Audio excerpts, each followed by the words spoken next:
कितना तंग करती है ना, इतना तंग कर जाती है कि वो बाद में भी 1-2 दिन लगा देता, उठने में लगाता है ना। तो इसीलिए बाबा ने क्रोधों को क्या बताया, भूत बताया। और बाबा माने शिव परमात्मा, ये निराकार भगवान के महावाक्य हैं। अभी आप अपने अंदर कोई भी बात लो अपनी कि मैंने बाबा से ये पूछना है, देखो आपका जवाब मुरली में आएगा। ये मुरली एक ऐसी चीज़ है जो पहले कहते थे ना कि हमें कोई एक दूसरा चाहिए बतलाने के लिए, अब हमें भगवान मिला बातें करने के लिए। बाबा कहता बच्चे मेरे साथ बात कर, मैं तेरा समाधान करूंगा। और दूसरे तो सब अपने जैसे, आप क्या समाधान करेंगे, समाधान करेंगे क्या, उसको नूर कह देंगे बहन किसी से बताइए ना, जो बात मैंने तेरे को बताई ना किसी से बताइए ना, फिर क्या समाधान होगा, नहीं होगा ना समाधान। भगवान को बताओ, देखो वो समाधान करता है।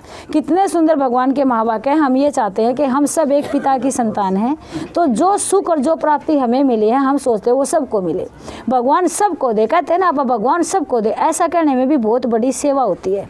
तो बाबा कहते हैं कि क्रोध ऐसी दुखदायी चीज़ है, यह अपने को भी दुखी करता है तो दूसरे को भी दुखी करता है। इसलिए श्रीमत पर इन भूतों पर विजय प्राप्त करो। बाबा ने आज का प्रश्न दिया है, देखो प्रश्न कितना सुंदर है।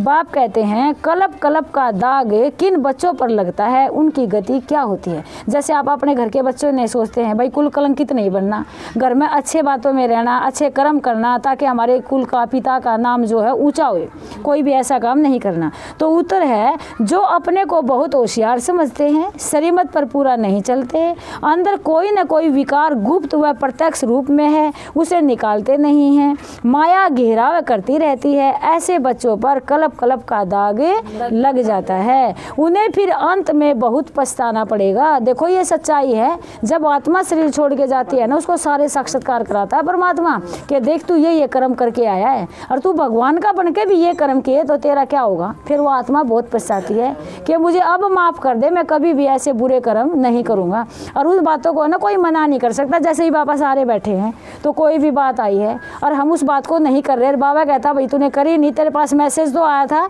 अभी हम कहते नहीं जी हमें तो नहीं मिला है ना। तो भगवान ये सारा अपन को बैठा दिखाता है कि देख ऐसे समय पर ऐसी बात का तेरे को उपदेश मिला था और तूने उसको किया नहीं, तो फिर क्या होगा, पछताना पड़ेगा, है ना। तो उन्हें फिर अंत में बहुत पछताना पड़ेगा, वह अपने को घाटा डालते हैं। आज का गीत है, आज अंधेरे में है इंसान, आगे गान था, हाँ, रात का सूरज चमका, ज्ञान का सूरज चमका दो भगवान। तो देखो आज हम अंधकार में है जी, कोई भी किसी बात को लेकर के ये मत सोचना कि ये हमारे से कही गई है। ये भक्ति जो है ना जी, ये अंधकार का रास्ता है, बुरा नहीं मानना। देखो हम भी तो भक्ति करते थे ना पहले, हमें भी बहुत पूजा पाठ किए हैं, इसके बगैर तो ज्ञान मिलता ही नहीं है ना। तो इससे ऊंचा मिलना होता परमात्मा का मिलना, क्योंकि भक्ति है हमारा यहाँ का आत्मा के साथ जाता है ज्ञान, और भक्ति है यहीं का अल्पकाल का सुख, और ज्ञान का है सदा काल का सुख जो आत्मा के साथ जाता है। इसलिए बाबा कहता आज अंधेरे में है इंसान, ज्ञान का सूर्य चमका दो भगवान। तो ये ज्ञान का सूर्य परमात्मा शिव जो है ना, अभी वो चमका रहे हैं। तो बाबा कहते हैं ओम शांति, सारे बोलो। देखो ये तो हमारी आत्मा की शांति की चीज़ है, एक चीज़ है जो मेरी खोई हुई थी। शांति तो सभी चाहते हैं ना, तो अंदर से एक आवाज़ है कि ओम शांति, कि मैं आत्मा शांत स्वरूप थी। जो आपने पहला शब्द गाया था ना हरि का, वो सारा इस ज्ञान पर डिपेंड करता था कि आत्मा शांति कब थी, जब वो शांति सागर में थी, प्रेम पिता के साथ थी, तो वो शांति में थी, है ना। बहुत ही अच्छा शब्द था, माँ जी वो लिख कर देना हमने। तो बाबा ने कहा बच्चे जानते हैं कि बेहद का बाप जिनको हेवनली गॉड फादर कहा जाता है वह सबका बाप है, यानी परमपिता परमात्मा स्वर्ग की स्थापना करने वाला है, वो पूरी सृष्टि का पिता है। इतना तो मानते हैं ना जी सभी कि भगवान जो हो सभी आत्माओं का पिता है। तो बाप कहते हैं वह बच्चों को सम्मुख बैठ समझाते हैं। इस समय भगवान सम्मुख आया हुआ है और वो हमें सम्मुख बैठ के समझाते हैं। बाप तो सभी बच्चों को इन नैनों से देखते हैं। नैनों किससे? ब्रह्मा के नैनों से, यानी ब्रह्मा द्वारा परमात्मा शिव ने सृष्टि रची कि परमात्मा तो निराकार है। जैसे प्रेत आत्मा ने कुछ बोलने के लिए, कुछ करने के लिए किसी का शरीर चाहिए, इसीलिए परमपिता परमात्मा ने भी कुछ करने के लिए ब्रह्मा का शरीर जो था वो लिया, और ब्रह्मा माने भगवान ने इसी सृष्टि से चुना जो साधारण व्यक्ति था। और समझाना भी किसको था? साधारण आत्माओं को, क्योंकि हम सब घर गृहस्थी के रहने वाले हैं।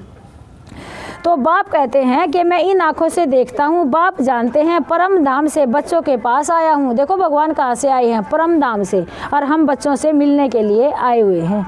यह बच्चे भी यहाँ देहधारी बन पार्ट बजा रहे हैं, इन बच्चों को सम्मुख बैठ पढ़ाता हूँ। बच्चे भी जानते हैं बेहद का बाप जो स्वर्ग की स्थापना करने वाला है, वह फिर से हमको भक्ति मार्ग के धक्कों से छुड़ाए हमारी ज्योत जगा रहे हैं। देखो जी, ये पॉइंट किसी मनुष्य ने तो लिखे नहीं है, ये परमात्मा शिव के महावाक्य है जो ब्रह्मा के तन में आकर के हमें सुना रहे हैं। तो देखो उन्होंने क्या कहा कि परमात्मा जो आए हैं वह भक्ति मार्ग के धक्कों से छुड़ाए हमारी आत्मा रूपी ज्योत को जगा रहे हैं। ये वो ज्योत है जी, जैसे ये ज्योत है ये इतने जलेगी जितना इसमें आप घी डालते रहेंगे, और ये आत्मा की ज्योत एक ऐसी है जिसको ज्ञान मिला और फिर परमात्मा को याद करो, याद करो, वो याद ही ज्योत है, वो याद ही जगना है।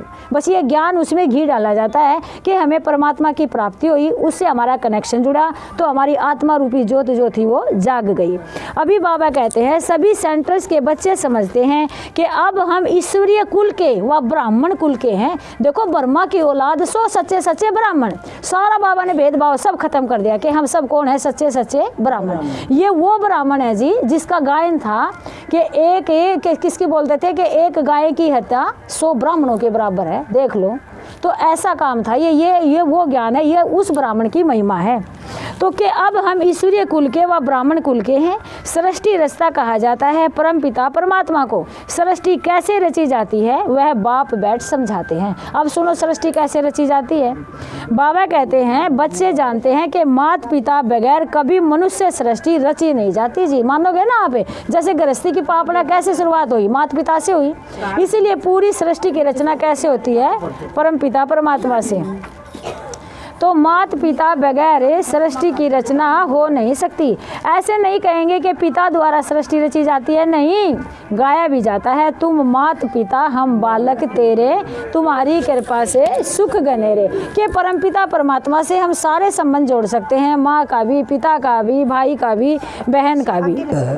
बाबा कहते हैं यह बड़ी खूबी है। ऐसे तो नहीं कि ऊपर से देवता आकर के धर्म स्थापन करेंगे। देखो सुनो ध्यान से, ऐसे तो नहीं है कि ऊपर से देवता आएंगे जो धर्म स्थापन करेंगे। देवता कहाँ रहते हैं, यही रहते हैं, इसी सृष्टि में रहते हैं। वो हम ही देवताएं थे जो आज हम देवताओं का गायन कर रहे हैं। ऐसे नहीं हम इनके सामने बैठे, क्योंकि हमारे देव स्वरूप था, ये हमारे घराने की आत्माएं हैं, ये हमारे ही वंशज हैं, इसीलिए हम इनका गायन करते हैं। तो बाप कहते हैं यह बड़ी खूबी है। ऐसे तो नहीं कि ऊपर से देवता आकर धर्म स्थापन करेंगे। जैसे क्राइस्ट क्रिश्चियन धर्म की स्थापना करते हैं तो क्राइस्ट को भी क्रिश्चियन लोग फादर कहते हैं। तो इसीलिए परमपिता परमात्मा देवताई धर्म की स्थापना कर रहे हैं, तो भगवान को हम क्या कहते हैं, पिता कहते हैं। अगर फादर है तो मदर भी जरूर चाहिए। उन्होंने मदर रखा मैरी को। अभी क्रिश्चियनों में मैरी होती है, क्राइस्ट होता है, तो उन्होंने उसको रख दिया, भाई जोड़ा दिखाया कि सृष्टि की रचना के लिए जोड़ा चाहिए। जैसे अपने सनातन धर्म में क्या दिखा दिया, ब्रह्मा और सरस्वती का जोड़ा, कि जोड़े सृष्टि कहाँ से शुरू हुई, यहाँ से शुरू हुई। बाप कहते हैं अब मैरी कौन थी, क्राइस्ट की नई आत्मा ने आकर तन में प्रवेश किया, तो जिसमें प्रवेश किया उनके मुख से प्रजा रची, वह हो गए क्रिश्चियन। मुख द्वारा, मुख वंशावली, हम कौन से ब्राह्मण हैं, मुख वंशावली।